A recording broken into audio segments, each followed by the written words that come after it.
Christmas vlog தான் பார்க்க போகிறோம் சரியா. இந்த கிறிஸ்மஸுக்கு ட்ரெஸ்ஸே எடுக்கல பார்த்துக்கோங்க. இந்த கவுன் டோலியோட பர்த்டேக்கு எனக்கும் அவளுக்கும் மேட்ச் அண்ட் மேட்சாக ஸ்டிச் பண்ணது பார்த்துக்கோங்க. டோலியோட கவுன் சிங்கப்பூரில் இருக்குது, இல்லைனா அழகாக மேட்ச் அண்ட் மேட்சாக போட்டிருந்துருக்கலாம்.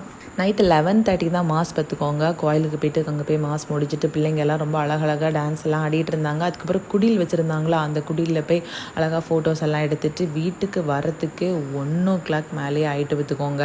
சாஜஸ் ஆர்கானிக் அப்படிங்கிற இன்ஸ்டாகிராம் பேஜ்லேருந்து நமக்கு வந்து ஹெர்பல் டீ அனுப்பியிருந்தா பார்த்துக்கோங்க. காலையில் எழும்பினோடனே அதில் ஒரு டீயை போட்டு குடிச்சாச்சு. அடிக்கிற குளிர் காற்றுக்கு இது உடம்புக்கு ரொம்பவே நல்லது. நம்ம டீ காஃபி எல்லாம் அவாய்ட் பண்ணிவிட்டு இதை டெய்லி பேசிஸில் நம்ம எடுத்துகிட்டு இருக்கலாம் பார்த்துக்கோங்க.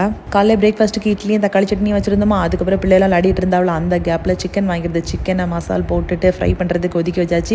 மட்டன் வாங்கியிருந்து மட்டனை பிரியாணி பண்ணுறதுக்கு அதுக்கு மசால் போட்டு எல்லாம் ரெடி பண்ணிகிட்டு இருக்கோம். சாஜாஸ் ஆர்கானிக் பேஜ்லேருந்து நமக்கு ஹேர் ரீக்ரோத் ஆயில் அனுப்பியிருந்தா பார்த்துக்கோங்க. இதோட லிட் பார்த்தீங்கன்னா கோம் ஸ்டைலில் இருக்கும். டைரெக்டாக ஸ்கேல்ஃபில் ஆயில் அப்ளை ஆகுது. ப்ளஸ் நல்ல மசாஜ் கிடச்சி நல்ல பிளட் சர்க்குலேஷன்லாம் ஆகி நல்ல ஹேர் க்ரோத் வரதுக்கு நிறைய சான்சஸ் இருக்குது பார்த்துக்கோங்க. இது பேபி பாத் பவுடரும் சிகக்காய் பவுடருமே அனுப்பியிருந்தாங்க. இதில் வந்து 20+ ஹெர்ப்ஸ் வந்து ஆட் பண்ணியிருக்காங்க. யூஸ் பண்ணி பார்த்தே ரொம்பவே நல்லா இருந்து பார்த்துக்கோங்க.